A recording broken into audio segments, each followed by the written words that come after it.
Hey everyone, and welcome to Volume 5 of Horror Stories to Help You Sleep. Tonight we have 5 stories ranging from shadow people and much, much more. If you enjoy, please be sure to drop a like rating as it helps out the channel so much. Subscribing if you're new is also very much appreciated as I post content like this all of the time. As you can tell, I am doing my best to upload as much as possible, so expect a lot more very, very soon. Enjoy the video, and as always, I hope you all have a great night.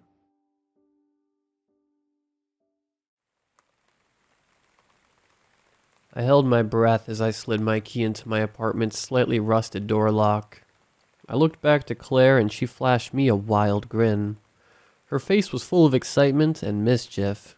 She looked like a kid waiting for someone to sit on a hidden whoopee cushion. I pushed open the door and walked into the apartment. "Hey, Matt," I shouted across the empty living room. "Claire was hoping to finally meet you." Claire broke off toward the kitchen while I headed towards the bedrooms. Her ponytail swung back and forth in her wake as she looked into the kitchen and then stuck her head into the green-tiled bathroom. When your apartment is this small, there aren't a lot of hiding places. I knocked on Matt's bedroom door a second before pushing it open. The small bed hung under a wall of multicolored soccer scarves. A pile of biology coursework was spread out on the desk along with a couple empty Cokes. But my roommate himself was nowhere in sight. "You did it again, Jesse," Claire said while laughing. "I'm starting to think you made this whole Matt guy up." I dropped my hands in exasperation. Honestly, should I take this personally? Am I that bad to hang out with? Claire laughed again on her way back to the living room. "Could be a lot worse. My roommate never leaves the apartment. I would take the opposite in a heartbeat." Pulled the curtains open, and a column of sunshine cut through floating dust. The light shone on a check in Matt's handwriting on the coffee table. Claire tapped it with her finger. "My theory is you don't actually have a roommate. You're in the mob, and these rent checks are your way of laundering all the blood money."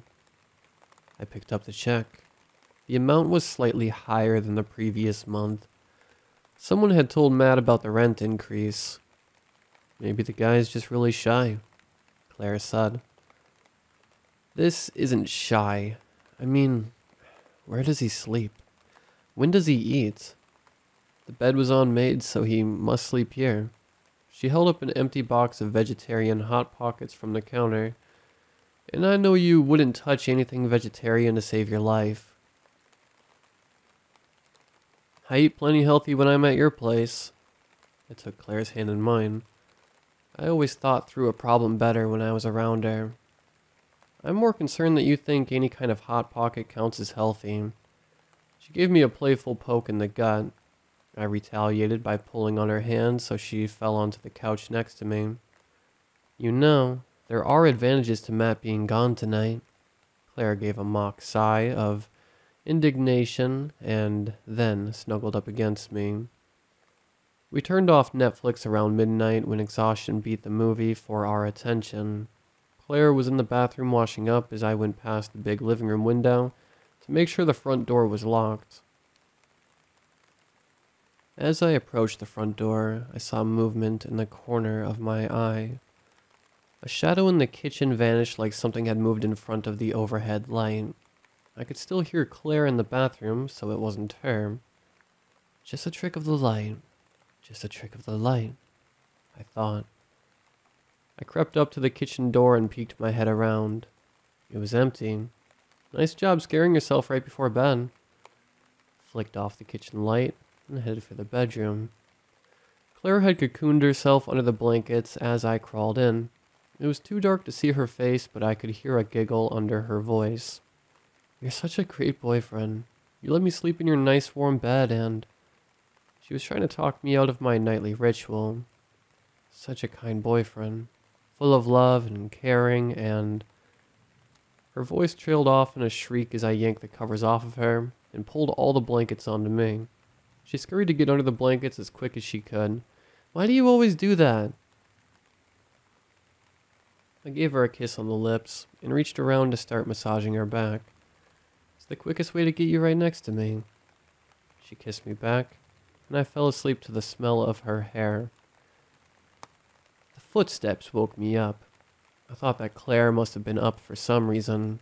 I love sharing a bed with Claire, but I do miss the chance to starfish in a big empty bed. I stretched my arms and legs out, and 2 of them landed on Claire's sleeping body. My mind snapped alert and started listening for the footsteps again. The creaking of padded feet came from the direction of my door. I told myself I was being stupid. It's just Matt. There's nothing wrong with your roommate walking around his own apartment. I decided I would walk over and introduce myself. The bed creaked as my weight shifted to the floor. The footsteps started to speed up. They didn't switch to a run exactly. It was like the footsteps just realized they were late for something. I took a deep breath before opening my bedroom door. I inhaled some dust and sputtered a sneeze. I looked down the unlit hall and didn't see anyone. Matt's bedroom door was open. His sheets had moved from a pile on his bed to a pile on the floor.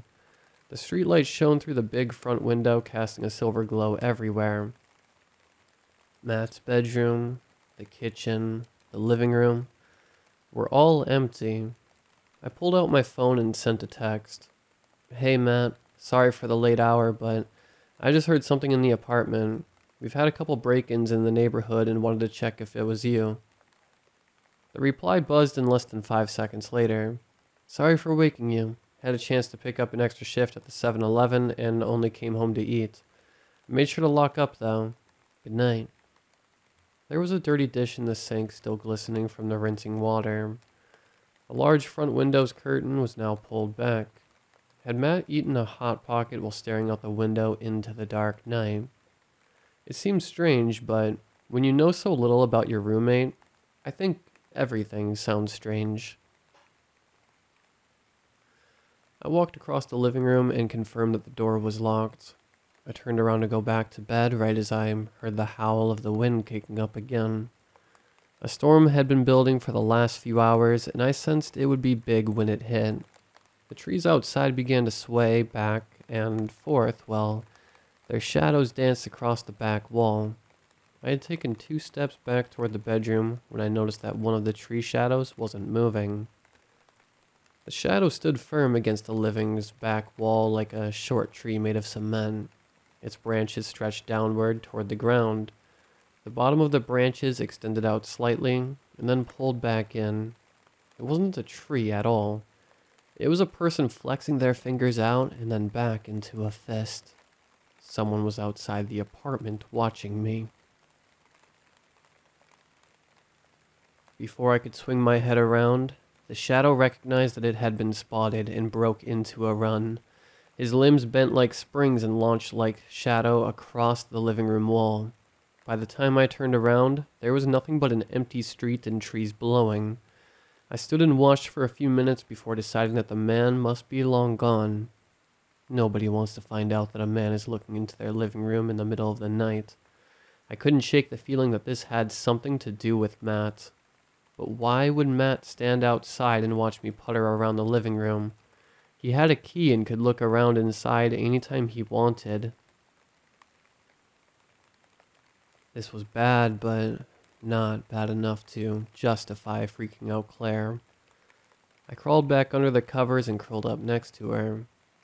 I still felt like I was being watched. If I called the police, then what would I tell them? That I had a roommate that came into the house late at night? That someone had walked down the street and looked in my window for a few minutes?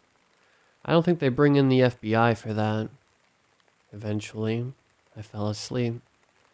My dreams were filled with giant yellow cat eyes watching me from above. I woke up to the sound of dishes clinking together under Claire's humming. I slid out of bed and walked toward the kitchen without bothering to get fully dressed. "Good morning," Claire greeted me with a kiss. She was still wearing pajama pants and a tank top, and seemed otherwise ready to take the day on. How she was able to function before coffee remains a mystery. Morning. You're working today, right? Claire volunteered as a dance instructor at a youth center. Yes, so I need to be out the door. She swung her head around me to look at the wall clock. Crap, 5 minutes ago. She ran to the bedroom to start getting dressed while I poured some of the coffee into a to-go cup. 5 minutes is barely late. And have you ever known a place to fire volunteers? Claire shot back a grunt at that one. She was annoyed at herself for being late, but appreciated the attempt to calm her down. She ran into the hall wearing the best possible result of 3 minutes of getting ready. You look awesome, hon. That got me a kiss, too. As she opened the door, she stopped herself and turned back to me. I forgot to tell you, but we need to get some thicker curtains in your room. I had a weird feeling someone was watching us last night. And on that creepy note, I gotta run. She gave an apologetic smile, and then she was gone. I went back to the bedroom and looked for anything out of the ordinary. The curtains were thin, but the window only looked out on the blank wall of the opposite building. On the floor near the bedroom door, I noticed some black dirt scattered on the carpet. I remembered sneezing on dust at that same spot the night before. Only this wasn't dust. It was dark and sooty like ashes from a fireplace. The ceiling tile above it had the same ash smeared in giant splotches. I pulled over my desk chair and climbed up. The tile coughed out more dirt as I pushed it up.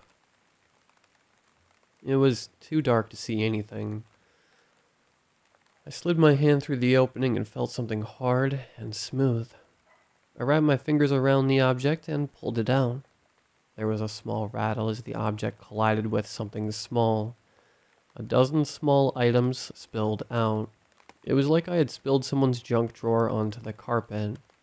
Even with their thick coating of black dirt, I recognized each object immediately. A hairbrush, a music box, a mug with a ballerina on it, and dance in giant letters. In my hands was a picture of Claire and I on our last vacation to London. Everything was Claire's. Things that she had brought to the apartment here and there and then lost. The hole was only a few feet away from the bed. The yellow cat eyes in my dream watched me from the same angle as the hole. I picked up my backpack and walked out the door into the electric air and gathering wind. The storm was close. I didn't bother looking up. The doors clearly weren't keeping out the danger. I wanted to put as much distance between myself and the apartment as possible. A coffee shop a few blocks away seemed like a good bet. 4 or 5 other customers milled about as I opened the door. I like this place for its dim light and because people will leave you alone. The store's cat comes over to rub against my leg as I sat down. My laptop dropped down on a hardwood table. I opened my folder labeled apartment stuff. The oldest document was a PDF of Matt's Craigslist ad. Greetings. I am seeking one roommate for 2BR near campus. I'm a laid-back guy that likes reading, soccer, and progressive politics. Call me up and we'll find a time to meet. 2 months ago, I made that call and had gotten a voicemail. Matt texted back saying he was in a meeting and couldn't talk. We kept texting back and forth for a few minutes and he said we seemed like a good match. I Venmo'd first month and last month and security and set a move-in date. He told me where the key was hidden behind the vent near the front door, in case I can't be there when you move in. He hadn't been there that day or any day since. I googled the apartment's address. The first couple results were the usual roommate seeking websites with a Craigslist ad I responded to second from the top. I was about to try another search when I glanced at the top result.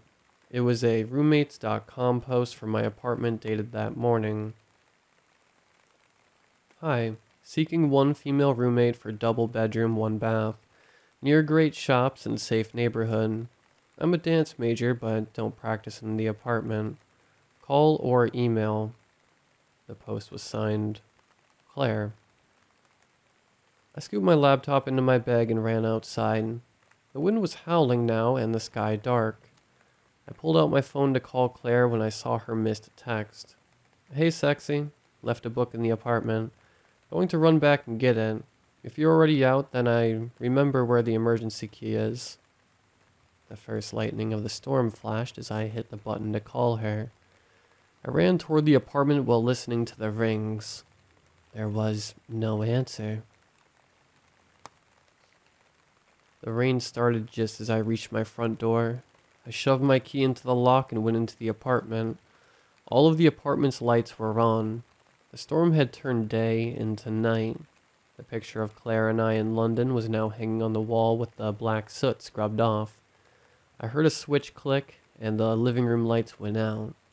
The room fell into semi-darkness with the corners inky black. I could see the light switch across the room. Nobody was near it. I walked over and flipped the lights back on. 3 feet to my right, the shadow of a figure appeared on the wall. His fingers were extended and seemed unnaturally long. The man was back outside watching me. I spun around and saw closed curtains. The shadow wasn't coming from outside. I looked back toward the shadow and saw that it stood only inches away. One of the arms reached up and moved back.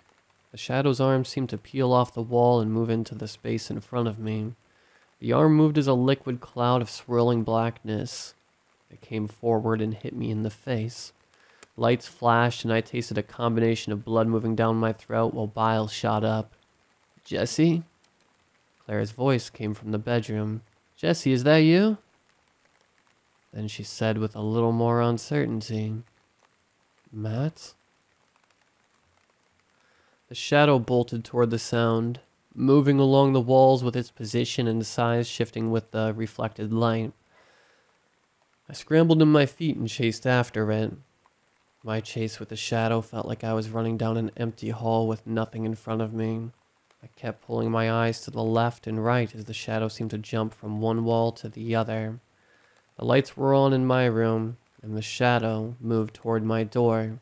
Instead of going through the open door and into the light, it slid into the tiny gap between the door frame and the wall and disappeared into the shadow behind the door.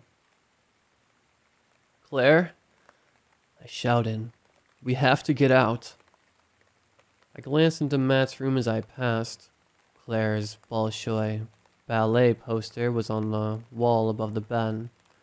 Matt's navy sheets were traded out for white ones with a pink duvet. I kicked the half-open door hard as I entered the room. I wanted to slam the door into whatever was hiding behind it. The wood swung on its hinge to unveil a shocked Claire in red yoga pants and tank top standing by the closet. I heard a bang followed by a crunch as the door chewed into the wall's plaster. The door bounced back and the darkness in the corner disintegrated. The shadow was gone. It had a new hiding spot. Jesse, what's wrong? Her voice was on edge and stressed. She moved toward me with a comforting hand out. She stopped moving when I reached down and grabbed the base of my bed and flipped it against the wall. The overhead fluorescent shone underneath, but the shadow wasn't there. Jesse, look at me. Her voice full of worry. The area under the bed was a graveyard of lost socks. I looked up and down for the shadow among the dust bunnies, but saw nothing. Jesse. There was panic in her voice now. Her hand was frozen in place a few feet away. I turned to Claire while trying to find words to explain. She was on the opposite side of the room. Her hand was lifted out toward me, but her long neck craned her face backwards. I took a step toward her and she seemed to jerk her head back away from me.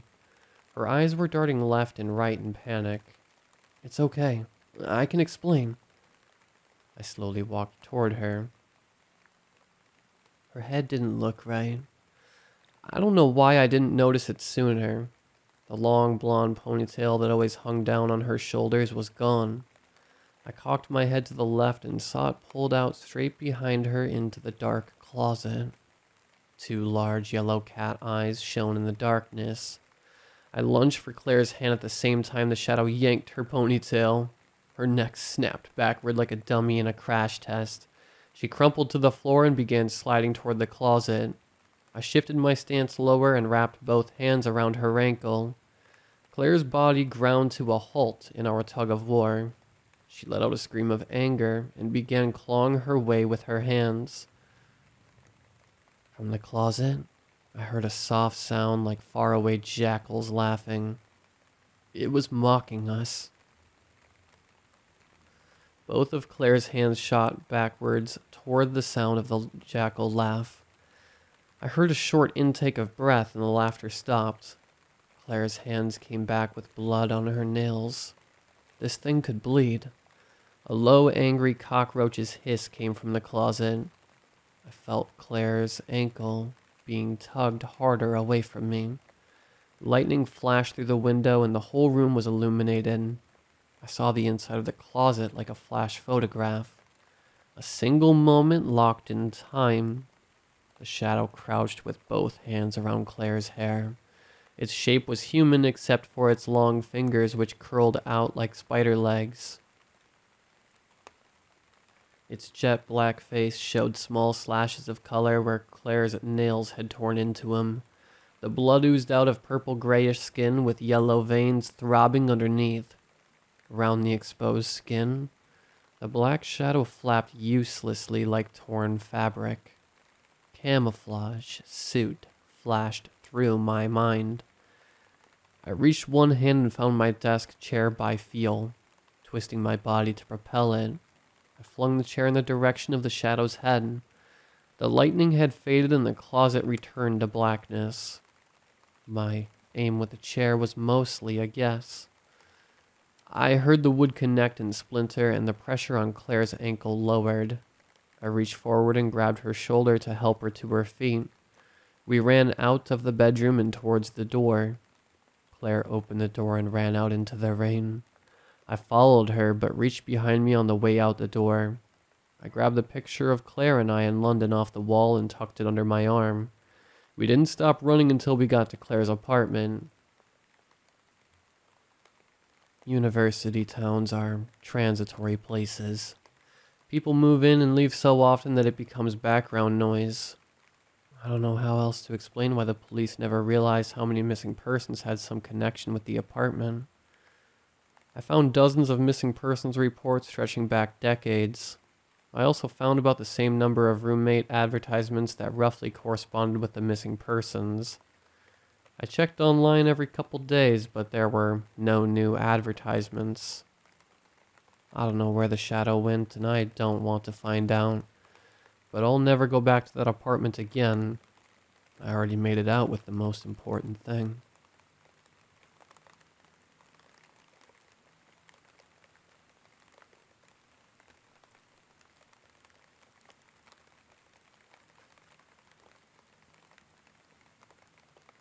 All of my coworkers have been complaining lately about how early it gets dark now. At least they have over Zoom. Small boxes making small talk about the weather and weekends before our morning meetings. I don't blame them though. Talk like that is easy, structured, a formula with exponents that are easily filled in by Jake in management and Talia from QA. What I have to talk about is not so easy. I disagreed with my coworkers though. I liked how early it got dark. The nights have become a refuge for me. A differentiation from the days I sit at home, immunocompromised and still afraid, behind the screen of my laptop. Always behind a screen. My town is mid-sized, but it's also filled with people who still believe in conspiracies of tracking chips and vaccines, posted in angry rants about privacy on their Facebook. The irony completely lost on them. So I stay home. I live alone and I'm used to being alone, and it's okay. The only thing I miss are my walks, and seeing as the entire town shuts down around 9, I can still get them in. I leave my home around 10. I leave all my technology and I stay out for up to 2 hours just wandering the neighborhoods around my apartment and enjoying nature. The streets are empty then, with sidewalks illuminated by dull, buzzing street lamps and traffic lights cycling through their colors without any cars there to notice. Occasionally I see other people, but any signs of life are usually just nocturnal animals, possums and raccoons and skunks, sniffing and stalking and living their lives in the nighttime as much as I do. Maybe that's where I went wrong. Maybe I considered myself too much a creature of the night, when in reality, I was just a visitor in it, a tourist. One night, I met a true creature of the night.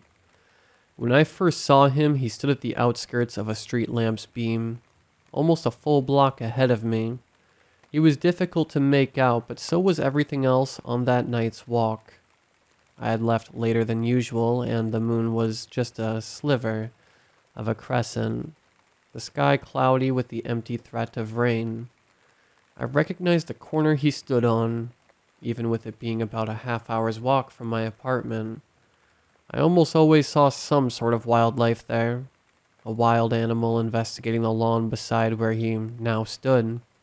He had a dog with him, leashed and crouching on the grass, the universal pose for defecation.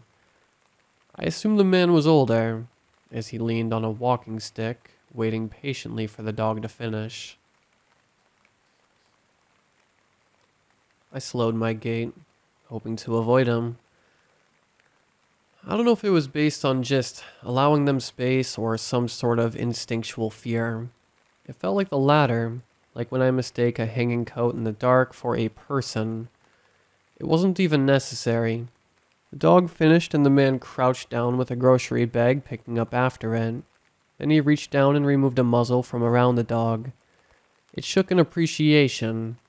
From his pocket, he drew out a handful of something and held it to the dog's mouth. The dog lapped it up, its tail wagging. The man had obviously trained it well, and his affection was even evident. He patted its head several times before remuzzling the animal, throwing the rest of his pocket's contents onto the yard, and with a quick shake of the leash, they were off. The dog seemed to be just as old as the man in the way it walked, hobbling with joints that seemed to cause it pain with each step. They rounded the corner and were gone. That must have been it. The end of the encounter. The end of the story itself. If I hadn't kept moving forward. But I didn't stop. I had no reason to. All I had seen was an old man and his old dog. I made my way to where he had been standing. Not for any particular reason, other than it was the direction I had been walking. I glanced over at the grass to see what he had scattered there, and my suspicions were proven correct. A smattering of dog treats littered the yard. But there was something else, not on the grass, but the sidewalk itself. I wouldn't have noticed if I hadn't investigated the treats first, but there were dog prints on the cement. Like you see on sidewalks after it's rained, or there's a leaking sprinkler. However, these were not the faded gray of water, the ever-evaporating shadow stamps I was used to, but their color was still familiar. It was the rusted red of blood, and it made my own blood thicken. There was a pair of dog prints following the direction the two had walked, smeared in places like they had been dragged, becoming lighter and lighter as they continued. The shape seemed off, too, kind of swollen and out of place. Recognizable, but only barely. Something must have gotten into its paws, maybe a rock or a twig, and the old man must have not noticed. I tried following the prints for as long as I could, but the trace of them disappeared after a bit. The blood clotting or the veering off the sidewalks. I couldn't tell which. It made me uneasy. Part of me wanted to go home, but the other part of me was still restless, Still not finished with my nocturnal living. Both parts of me were in agreement, though. I did not want to see anyone else tonight. There's a new neighborhood being developed near to where I was.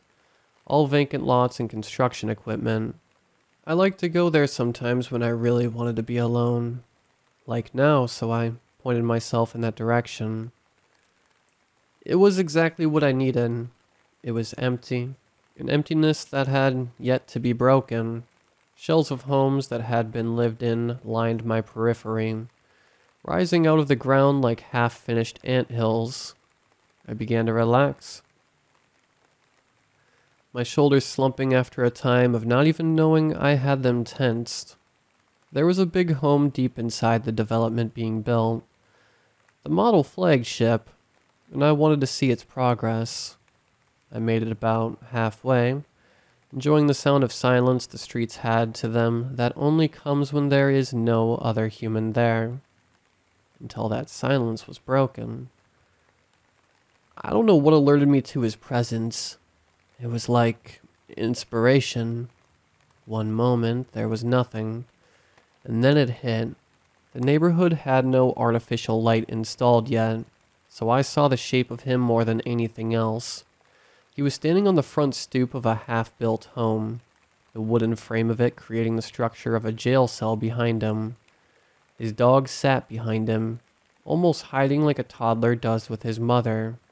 He leaned on his stick and just stared forward at me. "Hello?"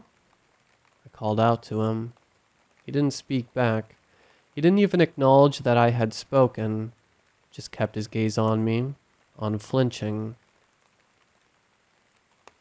I didn't know what to do, so I kept talking. Sorry, but I think your dog is hurt."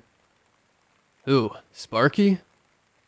His voice was rough, raspy, like he didn't use it much. "If Sparky is your dog, then yeah. I saw some bloody paw prints earlier, and I think maybe..." "Ain't nothing wrong with Sparky."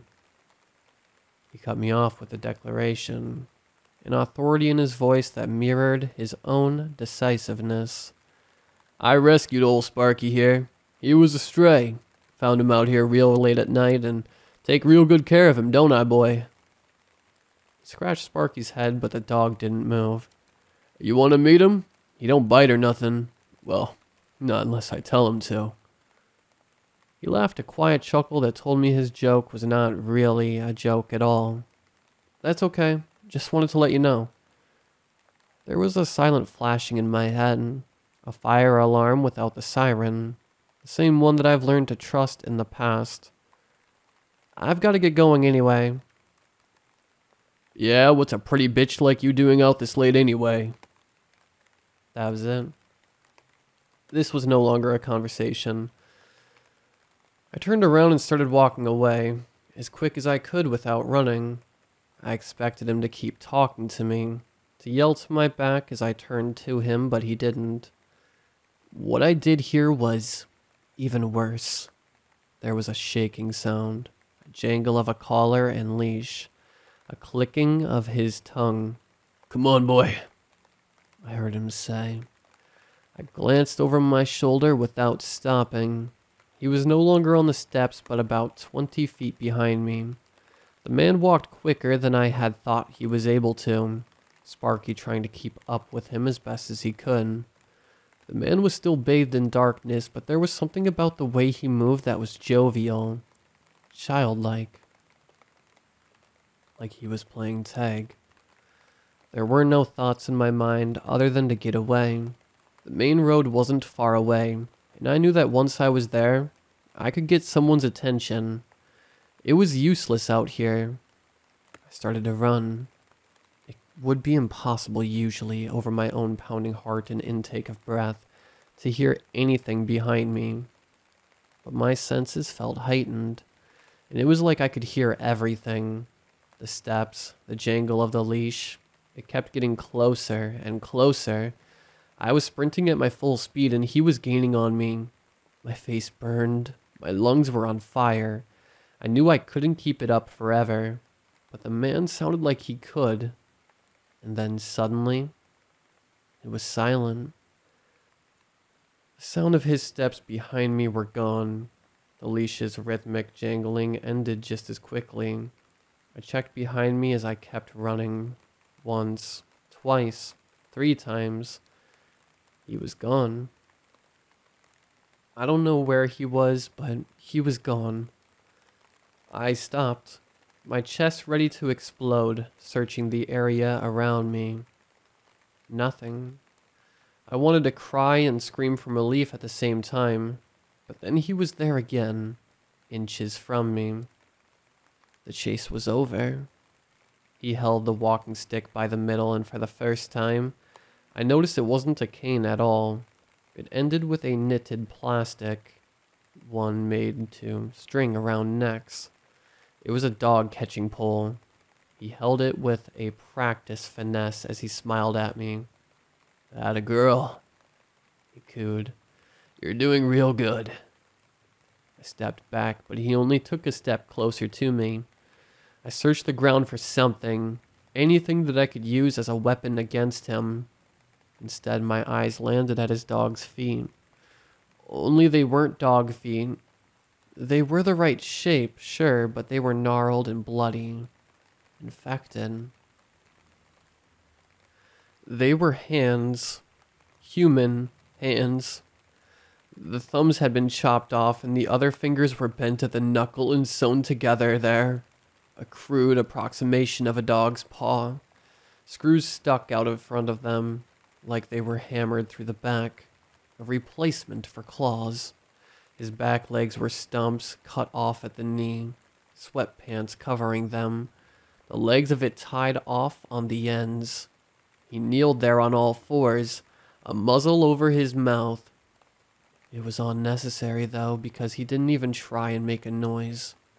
He just stared, eyes wet with tears, his head and eyebrows shaved off above them. "Well, looky here, Sparky. Looks like we've got ourselves a new friend." I gasped for air. "Told you he was friendly.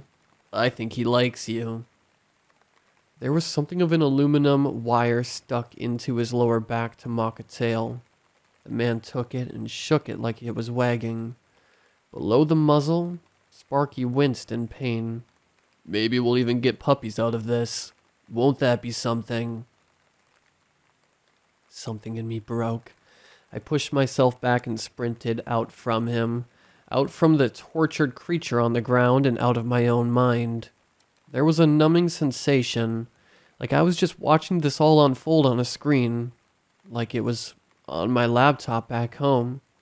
I heard him try to run after me and looked back only once. Sparky wasn't moving. The man was trying to drag him, but he refused to budge. He looked at me, that same mournful look in his eyes. The man hollered and even hit Sparky with the stick, but he still didn't move. And yet, even for all this, he didn't attack the man. He healed. His training hadn't been for nothing. I made it back home. Although I don't really remember how. The next thing I really remember is a howling sob I let out on my bed. Behind locked doors, back inside where I was alone. He couldn't find me here. I was safe. It took me weeks before I could go on a walk again. The next time I did, it was around dusk, just after the workday ended.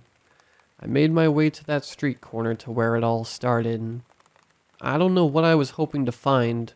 Maybe whoever Sparky actually was standing there escaped. A man again, but it was empty. I stood there for a few moments wondering what happened to him and the man, if it was all just some sort of twisted nightmare.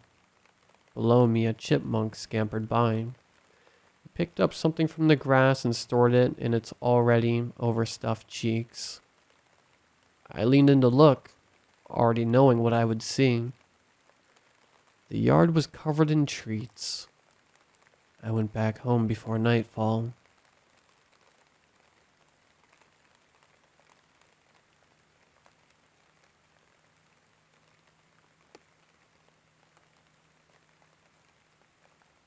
I was not insane or addicted or an ex-convict. I was simply down on my luck. That's why I was living on the street that summer, 4 long years ago, dumpster diving for food and begging for change. I wanted a job. I wanted to get my life back on track, but to get a job, I needed new clothes, a computer, and a permanent address, none of which I could obtain without money, and I couldn't get money without a job. In short, I was trapped outside the system and saw no way to climb back in. The nights are getting colder, a man said. I lay on a bench in the park pretending to still be asleep. Meanwhile, my heart raced. I had been fortunate not to meet with any violence yet on the street, but I had heard stories of sadistic creeps going hunting for homeless folks on clear, quiet nights like these. I realized how alone I was, how vulnerable, how far away from the tent city in which I usually stayed. I had ventured too many miles that day to make my way back, and so had decided to spend the night in a park that was dark, isolated, and shrouded by trees. Won't be long before the snow flies, the man continued. The temperature will drop far below freezing, as you know. Winter's always been difficult this far north. But this winter, with the economy as it is, all the job cuts, the evictions, there are too many of you. The shelters won't be able to handle you all. I grunted, though I still did not move or open my eyes. The man did not sound cruel or violent. He spoke in a listless but matter-of-fact tone about things that were true.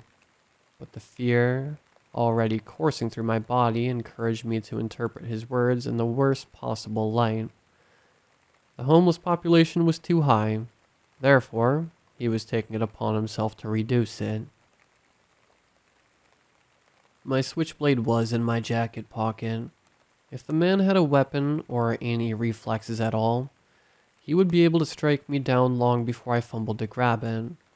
"I know you're awake," he said. "Sit up. We are here to offer you an opportunity, a chance to get back on your feet." "I'm no criminal," I grumbled. "We are not asking you to break the law," said a woman. "We are part of a research team, and we would like to take part in a medical study. In exchange for your participation, we can offer you food, temporary shelter, and enough money for a fresh start after you've completed your role." I warily opened my eyes and sat up, scratched my beard. The nearest lamp was far away, so I could not see them well. The man was probably in his early 40s. He was standing incredibly tall. The woman was in her late 30s. Both looked tired and spiritually dead. Like people who had coped with all the suffering they'd witnessed by detaching from their emotions, from humanity. Tiny pools of shadow covered their eyes, so their faces appeared particularly ghoulish. "How much does it pay?" I asked. "We'll give you the details in the laboratory," the tall man replied. "Come with us. Our vehicle is outside the park." "You gonna steal my organs?" "We have no desire on organs," the tall man stated. "If you do not wish to participate after we have shown you the facility and explained the role, we will pay you for your time and bring you back to the city." Apparently, it was a secret government study. As such, the location of the laboratory had to be kept under wraps. So I sat in the back of their SUV, wearing a blindfold, holding my knapsack close to my chest. I didn't like being blindfolded. I also didn't like being the kind of person whom nobody would miss if I disappeared.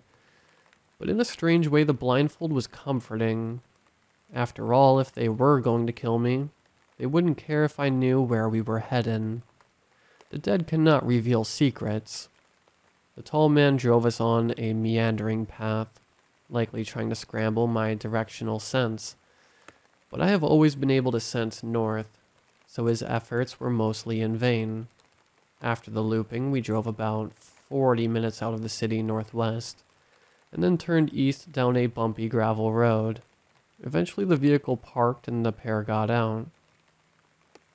They opened the back door, and the woman took my hand and guided me onto the gravel. "Leave the backpack," she said, and I obliged. She shut the door behind me, and we walked along the gravel. Call it curiosity or some modicum of survival instincts, but under the guise of scratching my head, I covertly pulled up the blindfold to see our destination. There it was, glowing in the pale moonlight. An old, overgrown farm with a dilapidated farmhouse and barn. The corpses of human habitation, long since abandoned to the elements. The kind of dead farmhouse, the barns you see all over the Canadian prairies. At a glance, the barn looked reasonably sturdy. The farmhouse, however, looked liable to collapse at any moment. Half the roof was caved in, and the whole structure sagged slightly to one side. Most of its weathered gray plants were eaten by rot, yet one of the bedrooms upstairs flickered with orange candlelight. Somebody was up there. A man's silhouette appeared at the lighted window, looking down at us. The shape of his head seemed grotesque. At the time, I assumed it was a trick of the light. I had never seen a head whose shape was so bizarre. "What are you doing?" the tall man hissed, pulling the blindfold over my eyes. He grabbed my wrist and we stopped walking. "How long were you looking?" I didn't see anything." "That's what you tell Dr. Kohler if he asks," he said. "You wore your blindfold the entire way." I could tell by the direction that we were walking to the barn, not the house. It looked nothing like a secret government lab, more like a lonely, forgotten haunt from whose isolation no one could hear a tortured man's screams. I pictured meat hooks hanging from the rafters. I pictured hand saws caked with gore and rust.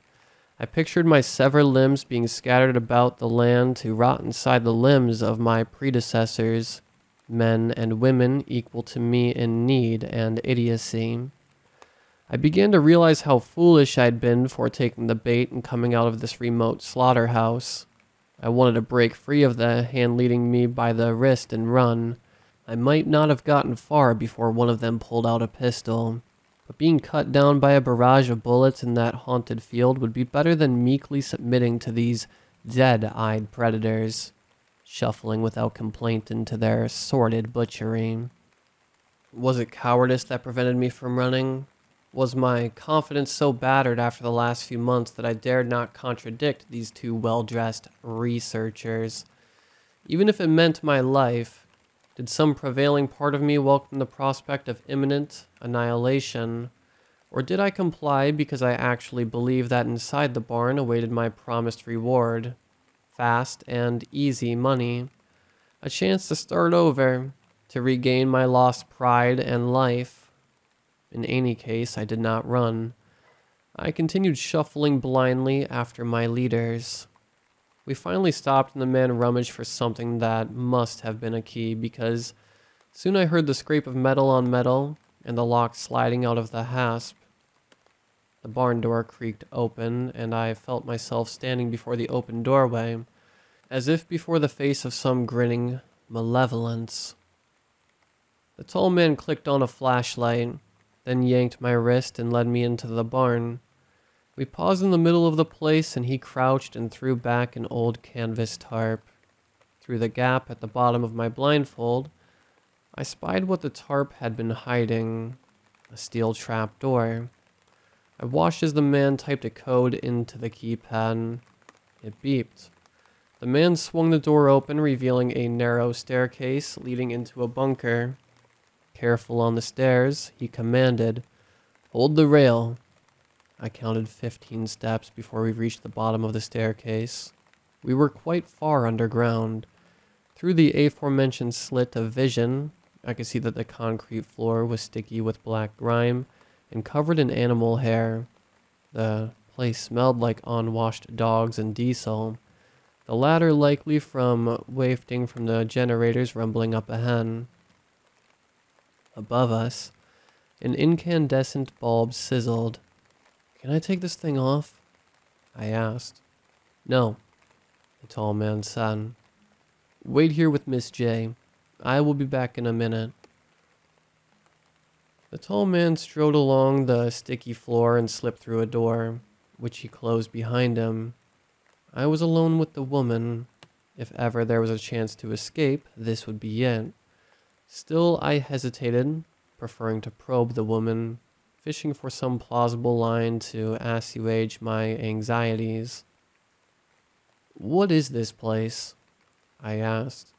"Dr. Kohler's laboratory," Miss J responded. "Doesn't seem like a lab." "Many things are not what they seem," she said, "and many others are, despite not seeming at all." I didn't like that. It smacked of the senseless babble of the cult-brained or insane. "Are you going to kill me?" I asked flatly. "Once you are situated, Dr. Kohler will explain your role, which does not include death," she said. "But I don't have to accept the role," I reaffirmed. "You do not have to accept." The door opened and the tall man said, "Come," but his voice was different. Muffled, like he was speaking through a mask or a face shield. He grabbed me by my wrist again, but now was wearing rubber gloves. As he led me through the door, I heard the swish of his plastic suit, the mechanical sound of his breath being filtered through an apparatus. The smell in the corridor was ghastly. I couldn't help gagging. A number of dogs barked as we passed. "Is this some kind of kennel?" At first, the fact that the tall man was wearing a hazmat suit seemed like another one among the night's many peculiarities, but gradually the implication began to dawn on me. I was here for some medical experiment, walking through an area which one of the principal experimenters clearly deemed hazardous. I cannot say why that worry impelled me to act, when I'd borne so many other concerns in silence. But as he ushered me through another door, I planted my feet and pulled off my blindfold. "I'm not taking another step till you answer some questions," I said, turning to face him as he backed through the doorway and shut the door in my face. There was a thump and I felt the air pressure change. I was sealed inside a bright little cell. The wall facing the corridor was transparent prison glass. I was an exhibit in a subterranean zoo. "Hey!" I cried, banging on the glass. In the corridor, the tall man zipped himself into a tube hanging from the ceiling. Some kind of decontamination shower. He turned on the water and steam rilled out through the gap above the zipper. "Hey, fuckhead, let me out!" The dogs in the corridor barked excitedly from the commotion. Their cells were fronted with glass to which were taped notes reading, "Uncontaminated." My cell had no such note. That meant the contamination was out there, in the corridor. It was in this airlocked cell with me.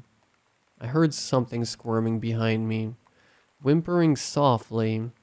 I pulled my shirt over my mouth and turned. At the back of my cell, a black and white border collie lay on its side. It was trying to run upon the air. It was dreaming.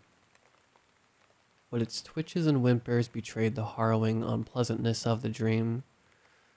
The poor creature was stuck in a nightmare, yet the dog's eyes were wide open, so it couldn't have been dreaming. Its pupils were absurdly large. It was looking at me and yet didn't seem to see me. He seemed to be looking right through me, beyond me. "Hey, puppy," I said through the shirt. One of its pupils contracted, and the collie was suddenly aware of my presence. It yelped in fear and scrambled to its feet, backing into the corner of the cell, almost trying to back through the wall.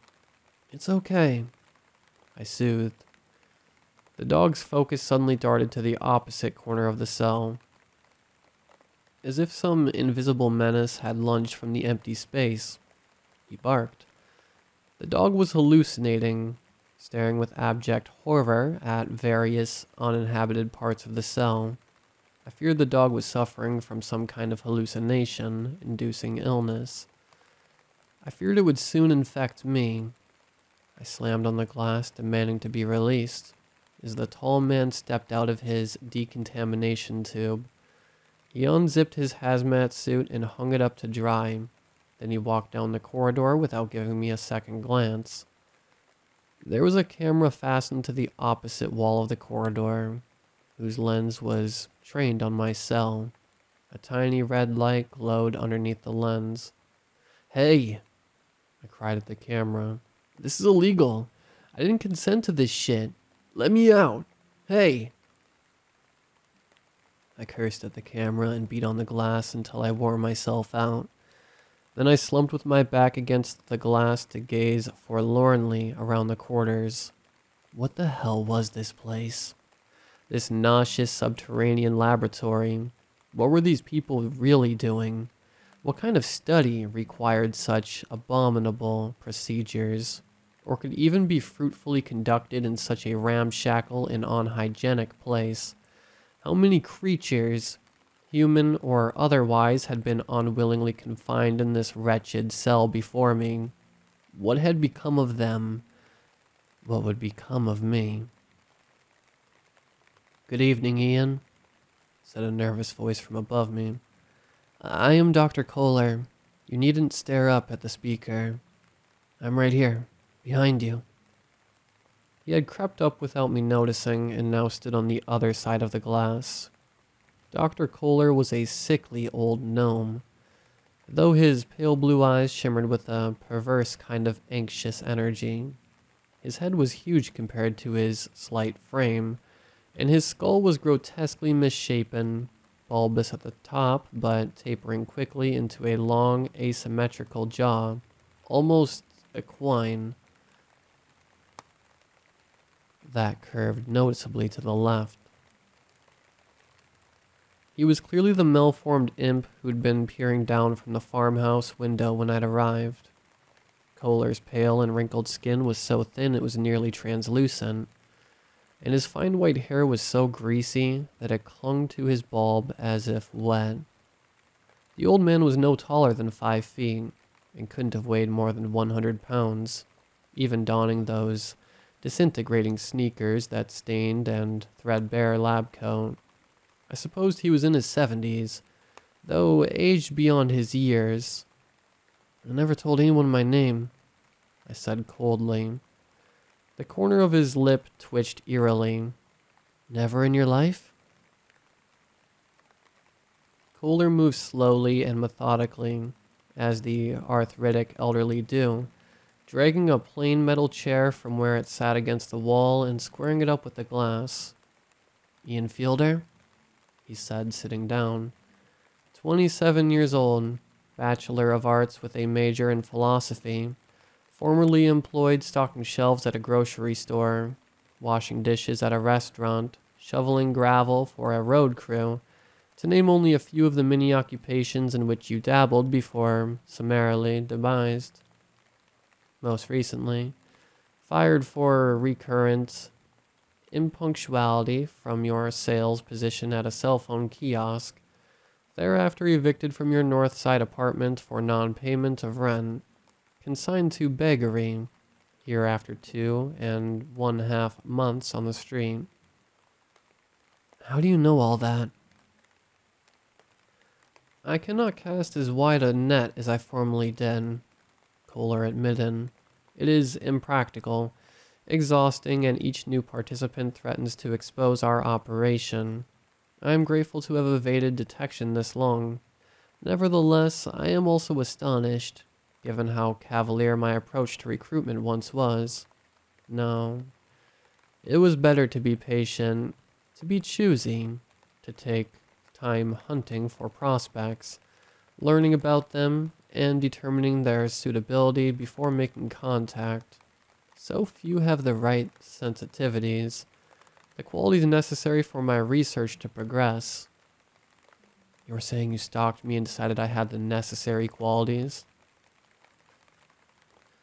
You're a dreamer, said Kohler softly. Like me. Susceptible to the intangible, the immaterial, abstract forms, invisible influences, the extraterrestrial in all senses of the word, that which is beyond this earthly clay, devoted to the metaphysical and mysterious to the point of choosing hunger and homelessness over blasphemy, your sacred idols by turning your attention away from them to the mundane world of work. We are similar in many respects. You know nothing about me, I spat. I am no layabout dreamer. I've just had some bad luck finding a job I click with, and now with the economy. But Dr. Kohler wasn't listening. A strange look had crept over his impish face. A look equal parts awe and horror. His right pupil bloomed, eclipsing the iris. He was staring at something over my shoulder. When I turned to look, I saw nothing there. Only the collie in his corner, trembling, whimpering, yet staring with wide, fearful eyes at the same patch of emptiness. I brought him for you, Kohler shrieked to the empty air behind me. Is he fit? Tell me. Please tell me what you want. I have tried. I have given everything. Please. Oh, I can't understand. Show me in some way I can understand. Give me a sign. The whole ordeal was disturbing. This filthy and abominably misshapen old cretin shouting, wincing, cowering at nothing. The collie yelping in the corner, the way Kohler's one pupil had dilated. Watching him through the prison glass, I concluded the man had a brain injury or some kind of tumor. It seemed the only way to explain all the craziness to which I was bearing witness. But then I noticed my own faint reflection in the glass, with its own enlarged pupils, and saw the thing looming behind me. A tall, malevolent shadow hunched over my shoulder. I jumped out of my chair and turned, but the specter was gone. Yes, Dr. Kohler cried, beaming at me with insane ecstasy. You can't have been infested for more than 10 minutes yet already. I knew you had the qualities. I knew you had a suitable temperament. More than suitable. Ideal. Can you hear them yet, Ian? Can you hear what they are saying? Tell me what they are saying. What the fuck is going on? I demanded. Something was going sour inside me. I could feel it in my very being. Like the eggs of 100,000 spiders were trying to hatch in my soul. The symbiont infest the part of the brain responsible for fear and dreams. Said Kohler. The next few hours will be difficult, Ian, but they will also be the time when your sensitivity is highest. We will never get this opportunity again. Listen to me, Ian. Look at me. Two of the horrible shadowy figures loomed on either side of Kohler. The one seemed robed in darkness, like a spectral plague doctor or faceless reaper. The other was abominably tall and skinny, like a severely malnourished humanoid made of pure shadow. Their forms were always contorting, twitching. They seemed in constant pain. They were tortured beings, manifestations of misery and fear. More disturbing than their nightmare forms and evil auras, however, was the way the dark entities constantly muttered, mumbled, frantically gibbering in strange voices that sounded like the death croaks of a chorus of venomous toads. Their incantations filled me with primordial fear. I tried to scream, but there was something caught in my throat, preventing the scream from coming through. I suddenly vomited upon the glass of steam of curdled blood, which dripped down to pool on the floor. The sight was revolting. I whimpered as the curdles pulsed, seemed to contain within them some form of agitated life. Thin black legs pierced through the gory curdles and tapped impatiently around. The black spiders were hatching, tearing themselves free of the curdles. There were thousands of them, scurrying up the bloody window along the floor. I stamped at them and brushed them from my legs, but it was of no use. Their numbers seemed endless. The floor was rippling with waves of them. Holding my hands before my eyes, I gawked in despair. They were slick with blood and twitching spider parts. Then I blinked. The blood and the spiders and the horrible shadowy figures were gone. I could no longer hear the poisonous muttering. I was standing in the cell looking through the spaces between my clean fingers at Kohler. "Ian," the strange doctor said to me, "your task is to listen to the Dark Ones and to pass their messages along. They have wisdom, Ian. They have knowledge of things beyond our plane. You must listen to what they say and repeat it out loud. Do you understand me? You must listen carefully to what they say and repeat it out loud. I will be recording every word, every whisper. This is my job. Yours is to listen and repeat what the Dark Ones say. These next few hours are crucial. If you tell me what they say, I will pay you and let you go free. I will cure you, Ian. I will show you the way back to happiness and sanity. You will be rich and happy and free, but only if..." Kohler paused. His pale blue eyes rolled back into his monstrous skull. His jaw suddenly went slack and his head flopped to the side. The old man was unconscious. Then his limp body began to rise to its feet like a puppet controlled by invisible wires, with his limp head lolling around willy-nilly. Kohler began removing his lab coat, unbuttoning his shirt, exposing his pale, liver-spotted chest. Then he plunged his hands into his solar plexus, as if his ribcage were made of putty, and began tearing his torso open. The rip ran down from his chest to his pelvis. His slimy organs tumbled out and formed a grotesque heap at his feet. All this, except his lungs, which kept expanding and contracting in his wide-open chest, and his heart, which hung nestled between the lungs and kept rhythmically beating. As if from a hole in a rotten apple, a black flatworm poked its head out of the beating heart. The worm looked at me and opened its strange, lipless maw. "We are small," the flatworm squeaked. Then it slithered out of the beating heart toward the ground. The worm kept sliding out of Kohler's heart, foot by foot, and coiling itself upon the pile of living viscera, until finally its tail slipped through the hole, and a few drops of ghastly fluid spurt after it. Kohler's heart stopped beating. The shriveled man slumped back into his chair, his huge misshapen head still hanging limply to the side, his mouth still gaping, his torso still wide open. He was dead. "Can you hear me?" came Kohler's voice through the corpse's yawn. "Ian, can you hear me? Are you still here?" Kohler came into proper focus. He was not dead at all. His torso was not torn open. His organs were not heaped upon the ground. He was perfectly intact, wearing his lab coat, sitting exactly where he had been sitting before. "You will start seeing things," Kohler explained. "Most of them are not real. They are little more than waking nightmares, fabrications of your fancy, the detritus of your mind brought to life as side effects from the symbiont settling in. Some of the things you will see, however, are real." "What the fuck is a symbiont?" I moaned. "Like a parasite? Did I get this from the dog?" Kohler nodded. "The symbiont allows us to see and sense realms that overlap our own, different planes of existence, a plethora of phenomena and entities which exist all around us all the time, but which the limitations of our natural faculties and scientific instruments render us incapable of perceiving. Listen to me, Ian. Do not waste your energy trying to discern between real and fake, between true visions and false hallucinations.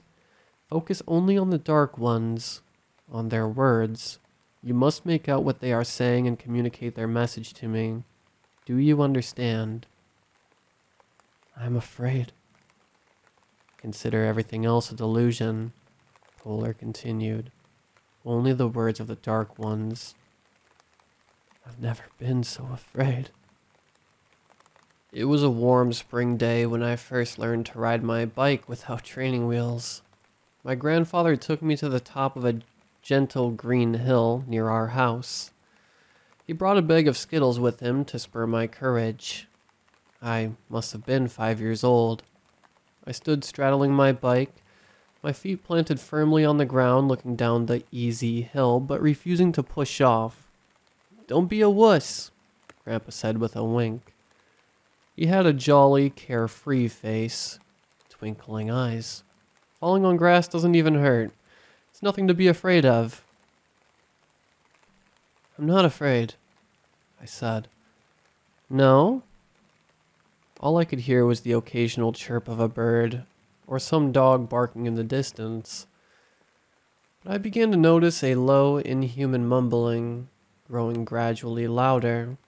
In the distance stood a shadowy figure, his tall, lanky body twisting and twitching, contorting in ways that looked not only disturbing, but incredibly painful.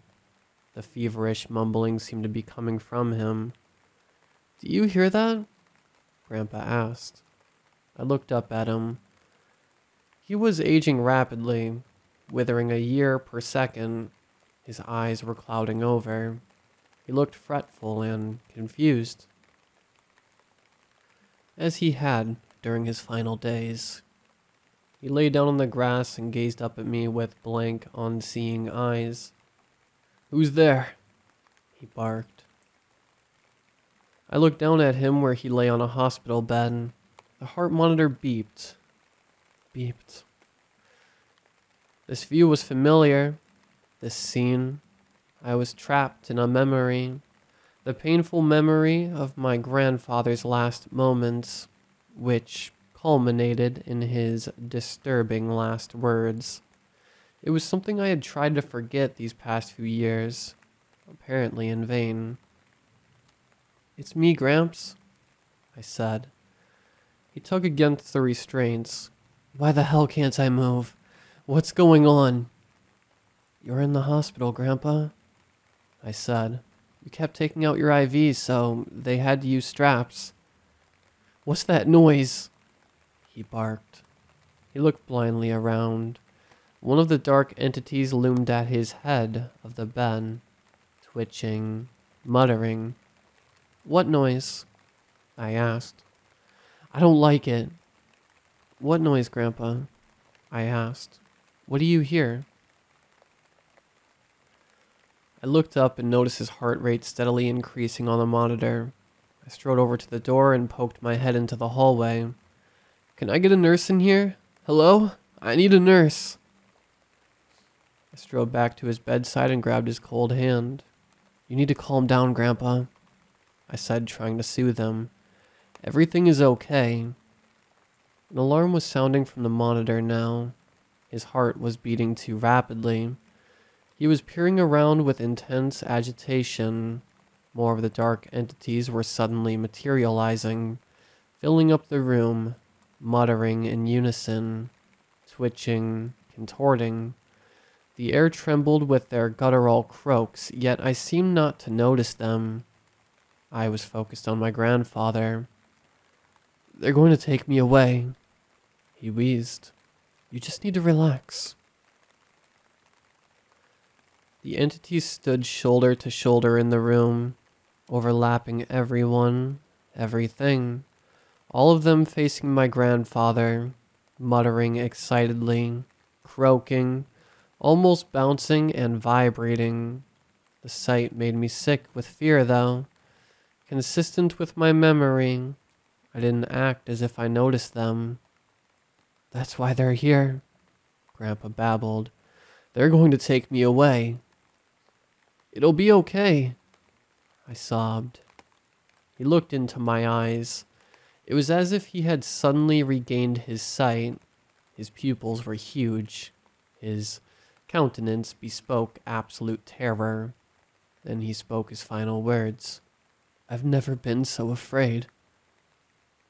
2 nurses rushed in as the heart rate monitor droned with a long, unwavering beep. He was gone. The room grew silent. All the entities faced me. They stared at me as if out of the void. I was paralyzed. Their dark forms began growing larger, overwhelming the room, overwhelming everything, until I stood in absolute darkness of their being, as if standing in the unwrinkled blackness of the nothing itself. The pristine silence was deafening. I cannot say I was floating, for I eventually felt a floor of smooth stone beneath my feet. Yet the place nevertheless gave me an impression similar to floating because of how little there was to sense or experience. Sightless, soundless darkness, without blemish or stitch. I fancied I was in an underground chamber immense beyond all imagining, larger and older than the universe itself. "Hello?" I called into the void. "Hello?" I fell to my hands and knees so I could feel around, even crawl. I wanted to explore this cold limbo with supreme caution, lest walking I blindly step over some unseen ledge and plummet through a chasmic abyss.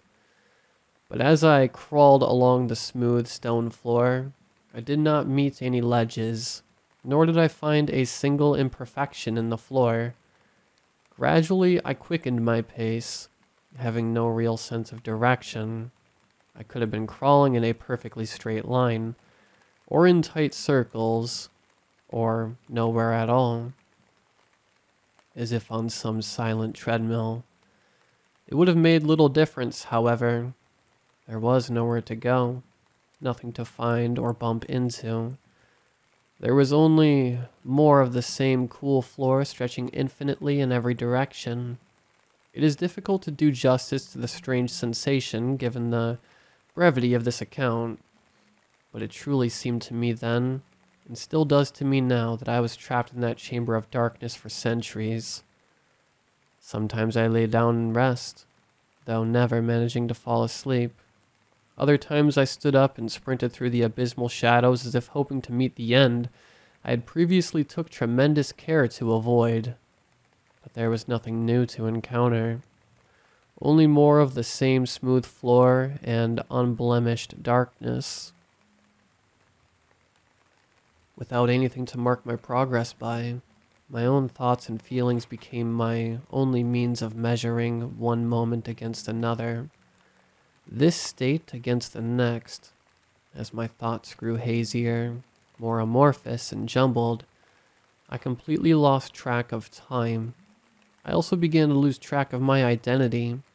My memories began to seem like fabrications.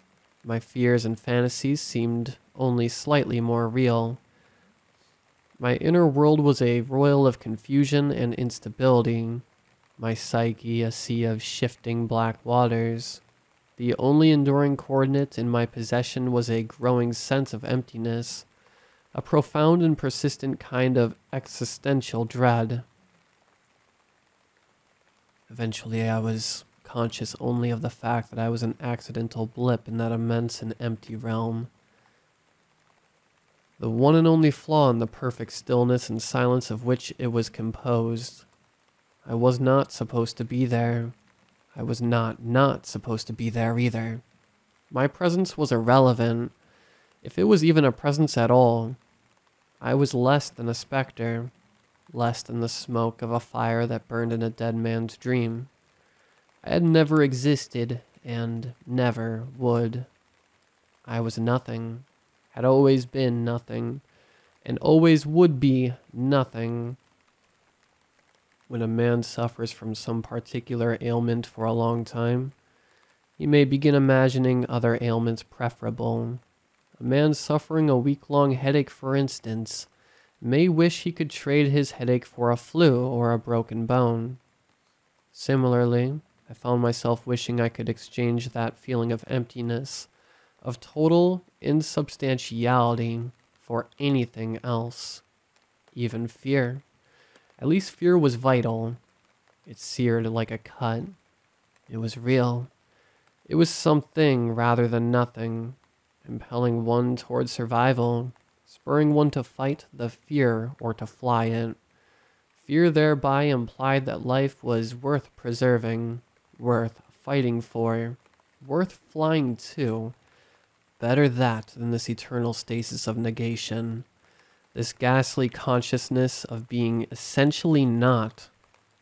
Better fear. The darkness trembled with that terrible alien croak, and my empty soul iced over. In an instant, I recognized the foolishness of my wish. Anything was better than fear, even nothingness. Like a hunted animal, I frantically scanned for the source of the sound. It was then I noticed the place had grown brighter. An eerie glow emanated from the architecture itself, so I could finally make out the lineaments of the chamber.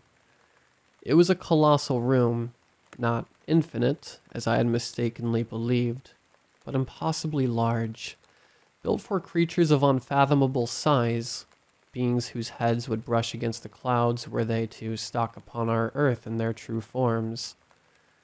I felt like an insect gazing up at the distant ceiling, which was made for the same black stone upon which I stood, the same burnished black stone of which the walls, standing miles apart from one another, were made. But though half of the gigantic chamber was now dimly visible, the other half remained shrouded by a wall of shadow. I could see nothing in that direction, no matter how hard I squinted. It was only when I followed the wall of shadow upwards with my gaze that I realized horrible truth. It was one of those things standing before me, so large and wide and monstrously tall that I had mistaken it for a sprawling shadowy veil. I fell to my knees to beg at the feet of this sublimely terrifying god. "Please," I cried, "please let me go free or let me die." The ground trembled as the colossal dark deity gibbered in its black and malevolent tongue. It spoke slower than the others and spoke directly to me, as if bent on communicating some inhuman truth which could only be transmitted between its race and ours in this awful place, and only after having prepared the human recipient in just the way I had been prepared. By being emptied of all sense of time and self, all hopes and dreams and desires, left only a whimpering puddle of despair and fear. For a moment, I felt on the cusp of grasping the meaning of its sinister croaks. I could nearly comprehend the terrible cosmic truth the tortured god wished to share, but I suddenly decided to close myself off to the dark tendrils, worming farther into my mind. I decided to reject its dubious gift, for I sensed that gleaning even a sliver of that terrible wisdom would have utterly destroyed my soul. The dark god seemed to understand, for soon after I closed my mind, it ceased muttering, and the tendrils retreated from my mind. Then the entity stretched its long, gaunt arm down to where I kneeled. I closed my eyes and was surprised to feel a flicker of perverse joy. Soon it would be over. The fear, the confusion, the hollow dread, the hateful god was merciful after all. Soon it would annihilate me in the eternal darkness and silence of its fatal grasp. When I opened my eyes, I found myself kneeling on the filthy floor of a bright cell. A dog whimpered behind me, and an old man sat in a chair on the other side of a glass pane, watching me intensely. It took me some moments to recall where I was and why I was there. It felt like millennia since I'd last gazed upon our mortal world, or seen the face of an unhinged captor. What was that place? I finally managed to murmur. Kohler jolted up in his chair and leaned against the glass. Ian, can you hear me? Are you with me again? What place, Ian? Where did they take you? What did they say? A huge stone room. My voice was minuscule. I trembled. I was weak. On the verge of death. Like a giant cathedral. It was horrible. I was trapped there for lifetimes. It was empty inside. So empty until... What did they tell you? He demanded. What did the Dark Ones say? I couldn't understand. I whimpered. I didn't want to understand. Didn't what? Kohler asked incredulously. Didn't want to understand? But you could have? You were capable of understanding, but you didn't want to? The old man's face was twitching with furious disbelief. He was trying to burn me alive with his hateful glare. You must go back, he cried. While there's still time. Before your sensitivity wanes. The symbiont will not hold the door open forever. Do you understand? You must go back. I can't go back. I'll kill you. The dwarfish man raged.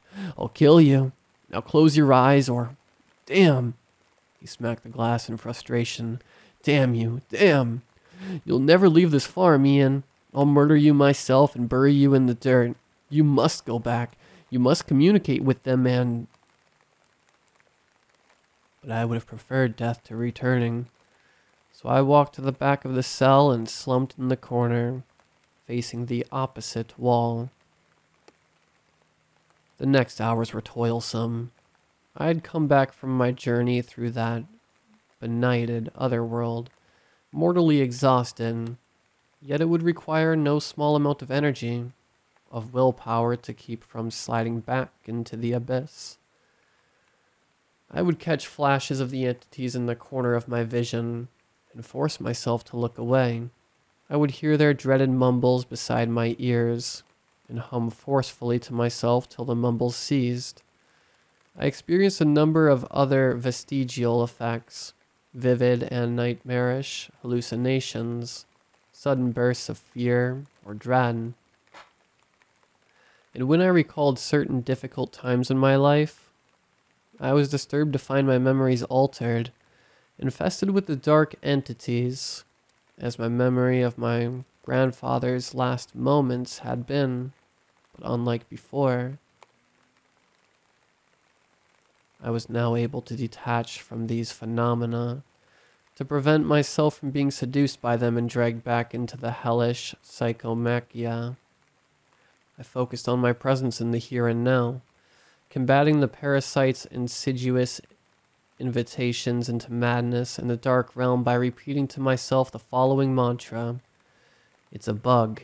They're side effects of a bug. You just need to relax and get some medication to kill it. Everything will go back to normal. All the while, Kohler vented his fury at me from the other side of the glass, hurling threats and insults, which then turned to desperate pleas. Eventually I grew strong and clear-headed enough to sit by the suffering collie. I gently stroked his fur and cooed to him. In time, he too began slowly to emerge from the horrors in which he'd been immersed, spending progressively more time present, with his pupils at regular sizes. You're killing them, Kohler complained. The symbionts can't last in such conditions. They feed on adrenaline, on unstable energies. They need their host's fear to survive. I know there is no convincing you to venture on, but that mutt could feed his symbiont for another week without your intervention. Canines lack our rationality, our ability to fight against our own feelings and thoughts. That's why we use them to keep the flame alive between human participants. If you don't let them work on this dog, I'll have to bring in a fresh canine to keep them alive. Do you want to be responsible for that? Do you want another innocent animal to go through what this one went through? Wouldn't it be kinder to let this one venture back? To let the broken stay broken, and allow the unbroken to be happy another few days, even weeks? I continued to ignore him and stroked the fur of the poor dog whose head now lay in my lap. perhaps he was right. In a utilitarian sense, that it would be better to give his next victim a few extra days of happiness before turning him into the torch that would keep the ghastly flame of these pataphysical parasites alive. But I wouldn't play Kohler's games, and I wouldn't let this pup suffer any more than he already had if I could prevent it. Eventually the airlock door opened and Kohler led a new collie into the cell. Behind him stood the tall man wearing his hazmat suit, holding a shotgun at the ready. At first, I feared he was going to use the weapon to follow through with Kohler's homicidal threats, but after some moments I realized the gun was merely to dissuade me from trying to burst through the open cell door. An unnecessary precaution. I wouldn't have dared an escape attempt, even if the sickly and aged Kohler were the only blocking my path. Maybe in a few hours or days when the parasites hiving in my brain were good and dead. For now I was not ready for freedom. Too many shadowy entities still lurked in the corridor, faintly muttering, coaxing my spirit back to their sightless, joyless realm. I won't go into detail about the new collie's disturbing descent into terror. Suffice it to say, the infestation quickly overtook her brain and mind.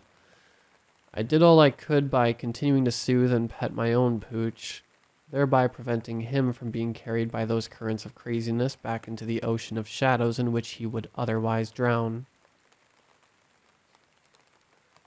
I feared how vulnerable unconsciousness would leave me to the influences I'd spent so much effort fighting against. As such, I tried to stay vigilant, awake, but exhaustion was overtaking me, as it had my collie who began to snore peacefully in my lap. I started to nod only to jolt awake, sometimes to the sound of the new dog pacing about nervously, or yelping and staring in fright at some shadow whose form I could only dimly perceive. But I eventually lost the battle and fell into a deep slumber. I awoke at dawn, lying on the very park bench on which Miss J and the tall man had found me. Recalling the night's bizarre and horrific events, my initial thoughts was that they had been some kind of vivid nightmare, perhaps even the first symptoms of hereditary schizophrenia, the distressing illness that had brought my father low. Believing the whole thing had been my own personal hallucination would have made it easier to bear. I would rather be insane, suffering a lifetime of wholly personal terrors, than know that such strange realms exist, along with such frightening entities who maintain such disturbing and inexplicable connections to humanity. But the black and white border collie sleeping at my feet, beneath the bench, confounded my attempts to deny the reality. So too did the manila envelope Kohler had left in my backpack, which contained a note that read as follows: Ian, I have treated you and the canine with a special anti-parasitic to destroy the symbionts in your organisms. As such, I do not believe either of you remain infested.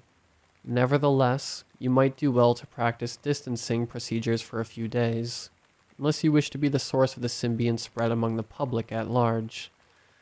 Should you muse about regaling the authorities with any wild and impossible tales, consider how credible they will view you as a source, and consider also the lengths to which I am willing to go in order to keep my operation from unsympathetic scrutiny.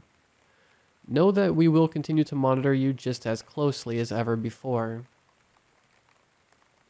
Enclosed is $10,000 cash, rewarding you for your participation, as well as for your forthcoming silence. Do not consider it a bribe, and do not consider your silence as complicity in something inherently wrong. You and the dog live because I am a moral person. You hold the money I promised because I am a man of my word, and if your silence is complicity in anything, it is complicity in cutting-edge research into the fundamental nature of reality, research which even you must admit is significant and groundbreaking, regardless of your personal aversions to the means by which it is conducted, and the phenomena on which it trains its lens. If I may, I would like to use this opportunity to leave with you some solid advice. Do not try to retrace your steps in order to locate my facility. Do not obsess over your unusual experiences, asking questions of yourself and others to which there are no answers. Do not brood and go mad. Instead, use this money to turn over a new leaf, to re-enter hustle and bustle of the mundane world. Live a normal life. Try to consign last night's experiences to oblivion. Forget and repress. And if that fails, make a mockery of your memories, as you might a child's bad dreams. I wish you would have availed yourself of your opportunity more fully, and ventured farther into the unknown for your sake, for mine, and for all of mankind's.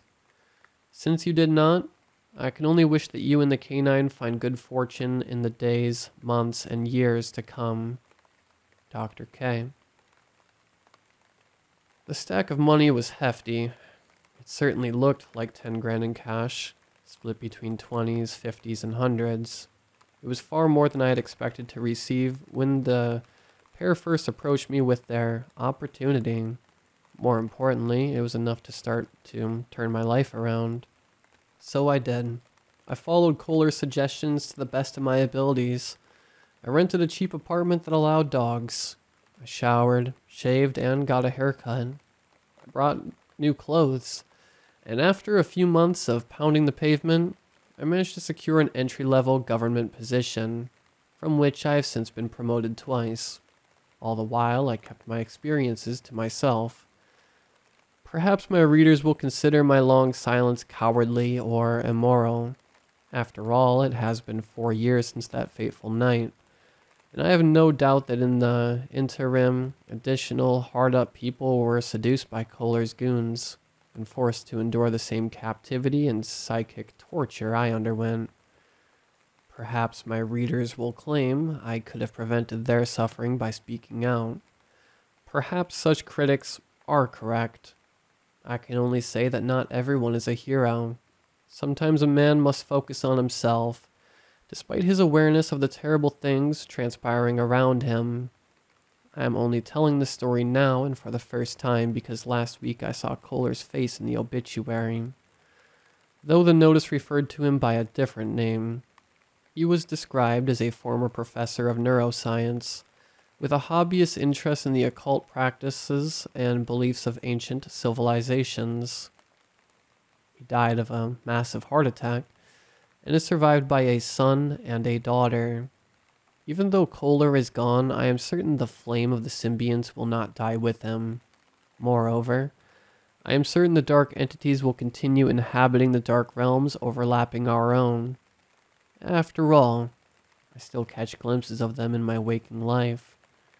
To say nothing of the way they've infested my memories and dreams. I may not be contagious anymore, but I am not cured.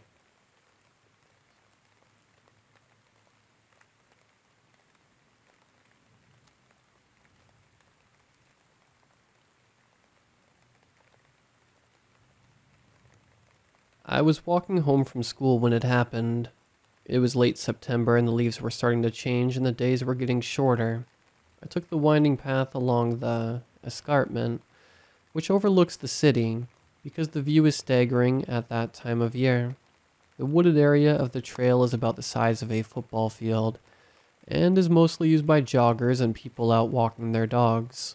The route is attached to a much larger trail that runs throughout the entire city and county. As I was walking along the escarpment this particular afternoon, I came around a bend and noticed an old man sitting on the park bench seated in between two auspicious maple trees. The bench overlooks the city skyline and provides a gorgeous view, so it wasn't uncommon to see someone sitting there, relaxing and enjoying the generous backdrop. It's a nice spot, because the bench faces the escarpment and not the pathway. I didn't get a good look at him, although I remember he was wearing a brown corduroy suit, brown fedora, and was wearing a green paperback. I passed him without a glance and was home safe and sound 20 minutes later. A couple weeks later, as the leaves began to turn a deeper hue and the temperature slowly plummeted, I saw him there again.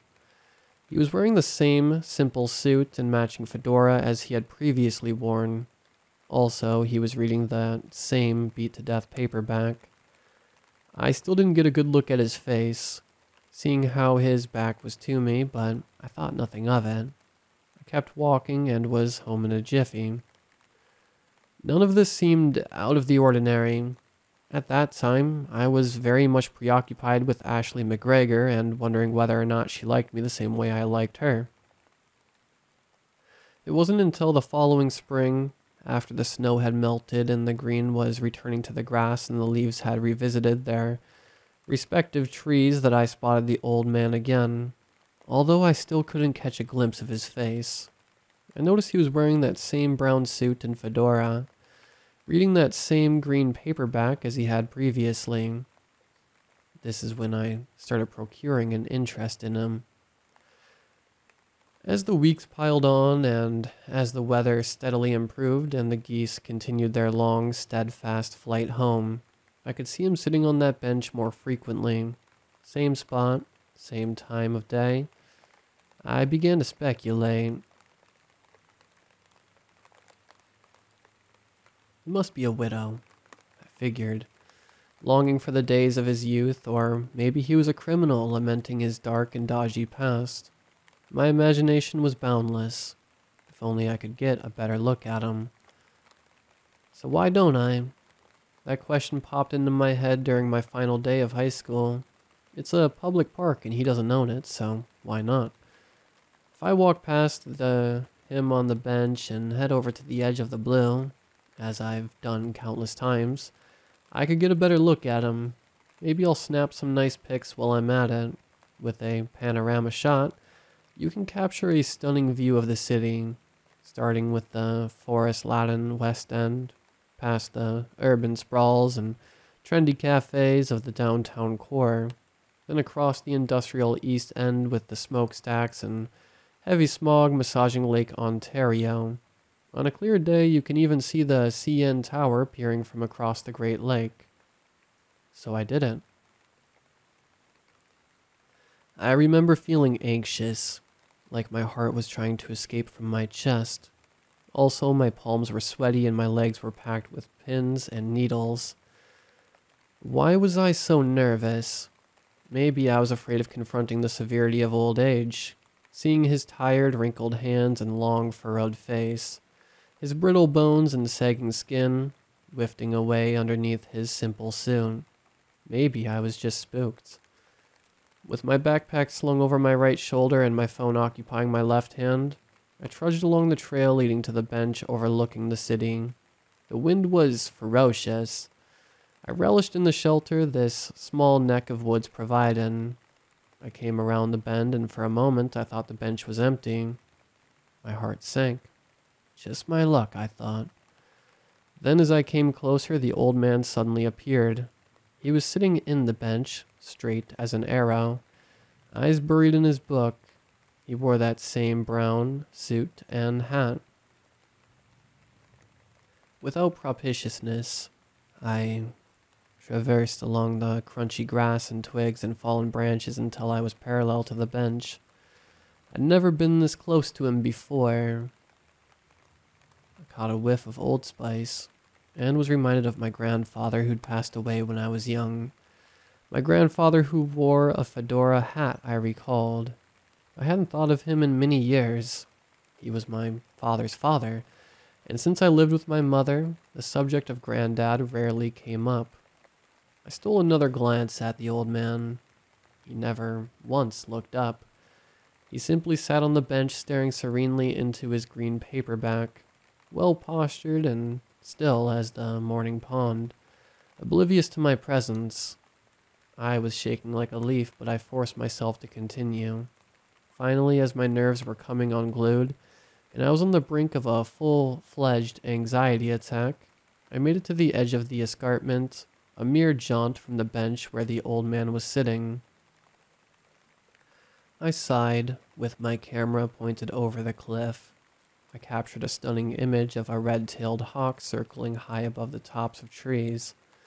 If nothing else, this pic will have made this trip worthwhile. It was straight fire, as Ashley McGregor liked to say. Before putting my phone away, I turned, aimed my camera at the old man and snapped a pic. Then I stuffed my device into my back pocket and scampered toward the beaten path. I should talk to him, I remember thinking. That would be the neighborly thing to do.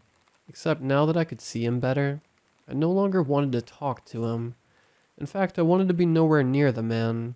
Something about him was creeping me out, but I couldn't put my finger on it. Although he was facing me, I couldn't make out any of his features. He was blurred, unfocused like a mirage. I blamed it on the shadows of the trees he was sitting under and the blustering wind streaking through their branches, but still, something about him seemed wrong. I don't know how else to describe it. Without reservation, I booked it past the old man sitting on the bench and hurried home. I ate a quick dinner, played Minecraft, then spent the night texting Ashley McGregor. Turns out she does like me the way I like her. I brushed my teeth and went to bed, and that was that. Good riddance to bad rubbish. For the duration of that summer, I avoided the pathway along the escarpment where the old man would sit. Instead, I spent most of my time visiting with my father. It was nice seeing him again. One night, as the summer was winding down and my first year of post-secondary was fast approaching, we watched baseball, and he let me drink a couple beers with him, which he'd never done before. What a guy. After the alcohol instilled its liquid courage, I started asking him about my grandfather. My father looked pleasantly surprised. "I've been thinking about him lately," he said. He went fishing through his closet and produced a dust-drenched photo album. It was big and bulky and bowling alley blue. Here's a blast from the past. Seeing that photo album conjured many conflicting feelings. Sometimes I forget that there was a world before I was born, before smartphones, before the internet, before hip-hop music. "My father," he said, "your grandfather was a bona fide war hero. He stormed the beaches of Normandy and lived to tell about it, although he rarely, if ever, would." He was getting more choked up with each word he spoke. Maybe it was the beer. Maybe it was the biological human need to connect with his son. Maybe his memories were clinching to dear life, refusing to let go. "You know," he said after taking a good long pull from his bottle of Bud. "He was the ripe age of 47 by the time I came along. He was pushing 80 when you were born. The stubborn old mule wouldn't die." He said jokingly, then took another swig from his bottle. "He was tough as nails, I tell you." My father now had a row of outdated photographs displayed neatly along the coffee table. "This is him before I was born. Way before I was born, in fact.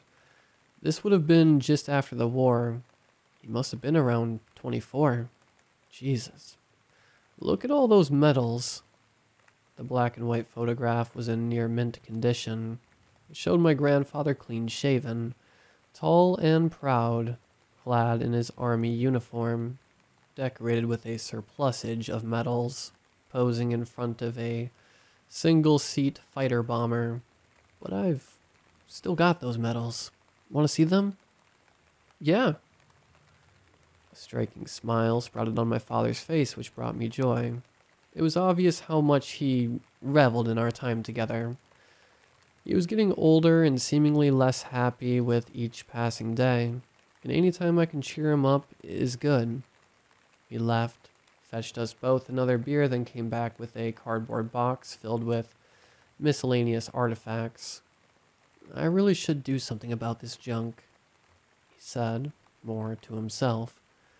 He pried the box open and a surplus of cool-looking stuff spilled out, including Granddad's old medals.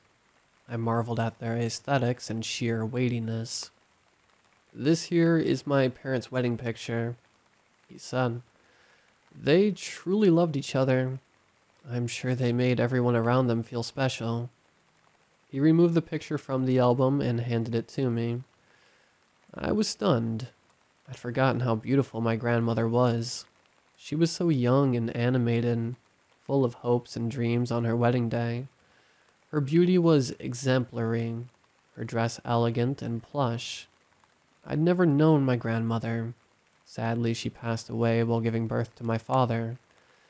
This is a subject that rarely gets spoken of. As my father continued sifting through these time-worn treasures, a steady stream of tears had escaped the corners of his eyes. He passed me the box of junk.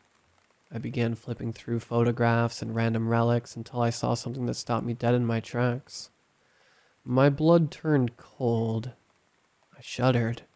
My mind was ready to collapse into itself. Worse, my stomach was threatening to regurgitate all the beer and nachos I'd consumed. What's that? I asked in a shaky voice. Huh? Oh, that? That was your father's favorite book. He would read it to your grandmother while she was pregnant with me. She liked that. As a child, your grandfather would often read this book to me, and whenever he did, he would go into great detail describing your grandmother. He wiped his eyes. I stared at the green paperback with horror. Suddenly, I felt like I was a character in somebody else's story, and nothing was in my control. My father, on the other hand, was regarding the same book with awe. When he tried handing it to me, I leapt off the couch in sheer panic. My father laughed and told me I was cut off. Reluctantly, and with a mind full of razor blades, I read the title of the paperback, The Giving Tree.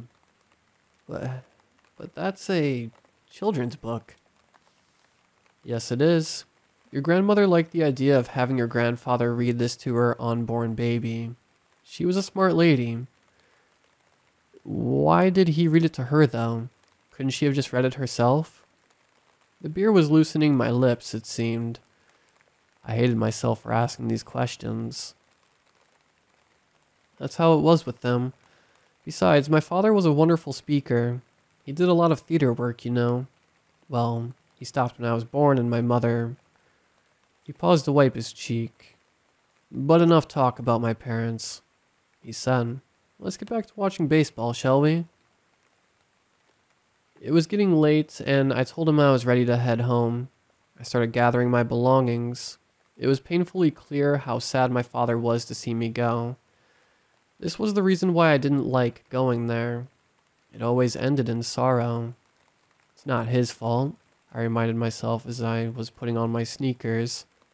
It would be the same if I lived here and was forced to visit my mother on weekends and holidays. Leaving one parent to visit the other is never easy. Just before my Uber arrived, my father showed me one last picture of my grandfather. This is the last picture I have of him, he said wistfully.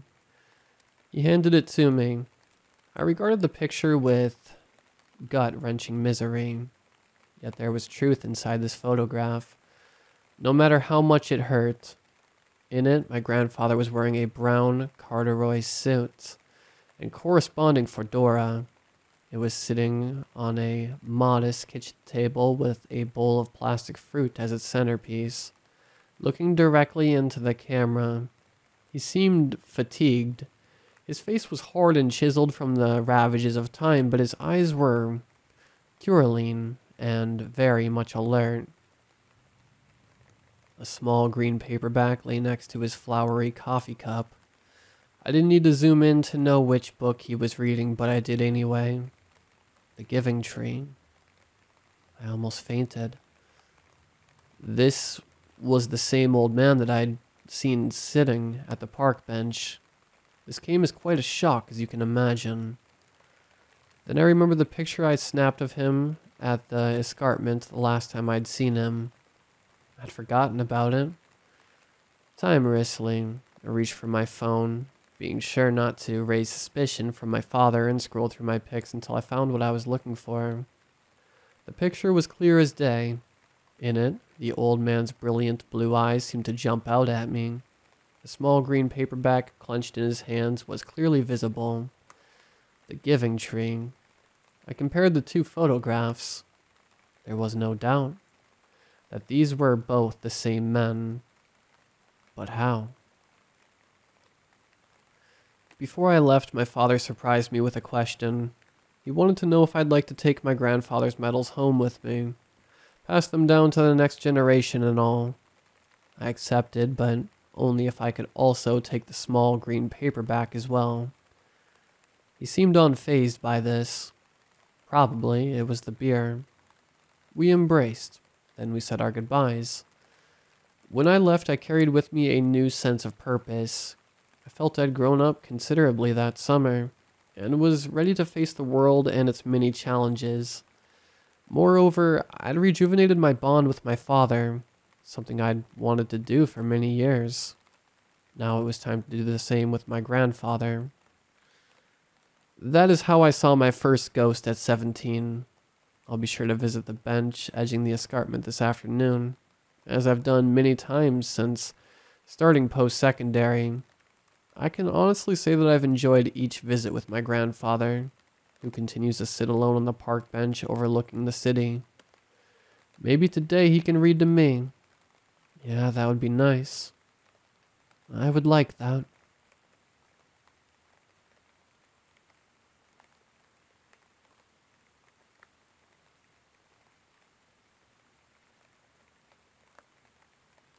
I just want to start off with the fact that I know this doesn't sound real, but it is. Since this true experience only infuriates people when I talk about it as fact, I'm trying here. Believe it or don't. It doesn't matter because as this experience taught me, belief is not required. Some things just are. When I was 14, I attempted a summoning spell kinda half-assed while in the bathroom. As it obviously doesn't work like in the movies, it wasn't instant, with sparks, smoke, and all the special effects, so I decided to just brush my teeth and start getting ready for bed. As I was reaching for the soap so I could wash my face, I noticed the mirror looked a little weird, as if it were thicker, deeper. I paused for a moment, then decided to ignore it. As I put the blob of soap to my cheek, I heard a voice come from the mirror. "But I love you." I started screaming and panicking so much I forgot how to even open the damn bathroom door and fumbled for what seemed like an eternity. The door opened and I ran out. My mother jumped up in a panic, asking me what happened, and all I could say was, "Man, man, man, man." My mother did a cleanse and I convinced myself that it didn't happen. That I heard a hiss in the pipes for the very first and last time at that apartment. Or maybe I heard someone from the upstairs apartment. Or from outside. That it had to be anything other than a ghost or demon. At the age of 16, almost 17, new apartment, my genius self decided to do it again with gusto. Since I convinced myself the last incident didn't happen, I felt comfortable using my giant bedroom vanity mirror for an invocation, followed by something to create minions of sorts to go exact karma on some bad people. Like last time, it wasn't instant, and so I lowered my guard, and went about my day hanging out with my friend Sasha, and bringing some rallies for my little brother, and finally just talking on the phone to my friend Glenn as I was getting ready for bed. Mid-conversation, I hear my old nickname whispered. I paused and asked him if our mutual friend who had introduced us ever mentioned what name I used to go by. He said no and seemed confused. I started to get this heavy feeling like when you know someone is watching you, as if someone was right next to me in my space. Before I had a chance to say anything, it spoke again, this time right in my ear, as if it were leaning in less than an inch away. It was a loud, raspy whisper, this time saying my actual name. Like before, I jumped up in a panic and fled my room. This time, however, whatever I summoned stayed. Anytime I entered my room, I'd hear it whisper to me to the point I believed I was going insane. That is until others began experiencing things. My little brother's therapist heard what she thought was me in my room cussing and saying vile things. She had asked me to stop several times, but to no avail. That's when she opened the door to my room only to find it empty. She returned to the living room where my brother was. He asked what she was doing as he hadn't heard me. I came home off the school bus as she was leaving. She came to meet me and started quizzing me on my whereabouts, but my bus driver confirmed that I was picked up from school and hadn't been home. She stopped doing home visits for my brother after that. My neighbor Farhan knocked on my window to get my attention, only to see a beautiful version of me, her words, open the curtain, glare at her, and smack the window, causing it to shatter. In a 3 to 4 month period, everyone in my apartment complex, my brother's therapist, the mailman, and all but one of my friends heard or saw something in that room. I was sleeping in my brother's room on the floor because I was scared to sleep in my own room. I did a 3-week-long cleansing on the room after this. After the first day of the cleanse, I had asked my mother if she thought I got it, only to hear my radio turn on in my bedroom to the song of the Beatles right at the line, "But I'm not the only one, imagine all the people." After the 3 weeks, everything was back to being normal and safe. Though part of me has convinced myself that this was mass hysteria and didn't actually happen, I've still been traumatized enough to avoid doing anything that stupid again.